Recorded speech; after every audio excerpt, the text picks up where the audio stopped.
3. Il faut croire que c'est le nombre en vogue cette année dans le secteur du livre au Bénin. C'est du moins le nombre de jours opté par l'Institut français de Cotonou pour rassembler les deux grands acteurs de la chaîne du livre au Bénin, à savoir l'Association professionnelle des éditeurs de livres du Bénin et l'Association des libraires professionnels du Bénin dans les locaux de Event House à Cotonou.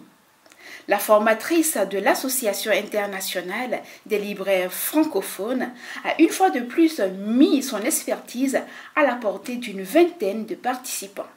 J'ai conçu cet atelier en fait en partant d'une problématique qui était simple. L'idée c'était de structurer la chaîne du livre, mais avant de la structurer, il fallait favoriser les contacts entre éditeurs et libraires. Et ça a été mon étape initiale en fait, que de travailler avec différents outils de coaching et d'intelligence collective sur favoriser ces contacts, faire en sorte que les gens se connaissent mieux, qu'ils échangent, qu'ils travaillent sur des problématiques communes de manière à réussir à faire émerger des solutions. Speed dating. C'est entre autres l'atelier initié par la formatrice entre les éditeurs et les libraires pour trouver des solutions de façon collective. Ce matin, on a fait un atelier de speed dating qui a généré 32 rendez-vous et tout le monde était absolument enthousiaste sur ce format parce que vraiment ça a généré des discussions qui n'avaient pas existé jusqu'alors. Ce que je retiens, c'est l'exercice qui nous a permis de se mettre dans la peau de l'autre. Les éditeurs se sont retrouvés à jouer le rôle des libraires et vice-versa. Donc ça permet à chacun de savoir ce que l'autre endure, comment est-ce qu'il vit, comment est-ce qu'il arrive à faire son métier au quotidien. Au niveau des éditeurs et au niveau des libraires, il ne faudrait pas qu'il y ait une différence de coût. Un livre qui est vendu à 2000, c'est à 2000 partout. Il ne faudrait pas que ce soit vendu à 2000 à la librairie Notre-Dame et à 2100 francs à la librairie Sonaec.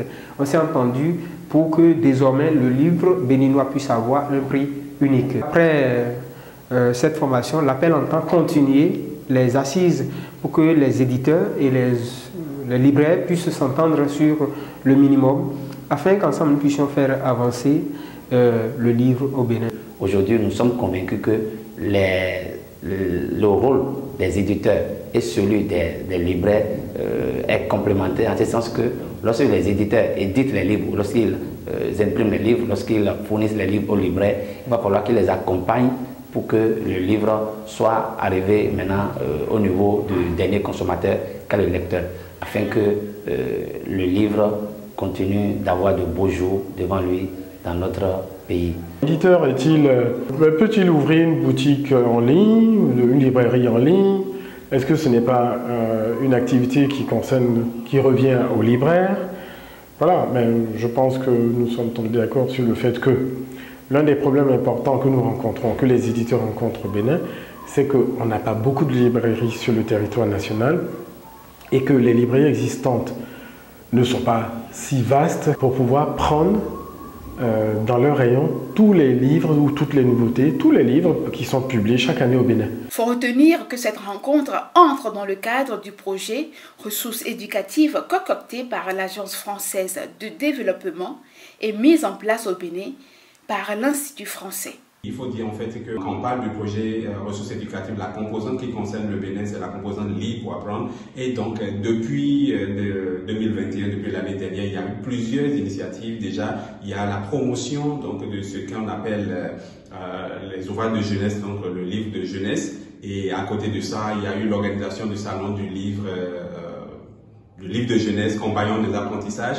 Et aujourd'hui, si nous avons cette formation, c'est beaucoup plus pour créer ce brassage, ce lien entre éditeurs et libraires. C'est vrai que pour cette formation, il n'y a pas eu le maillon auteur.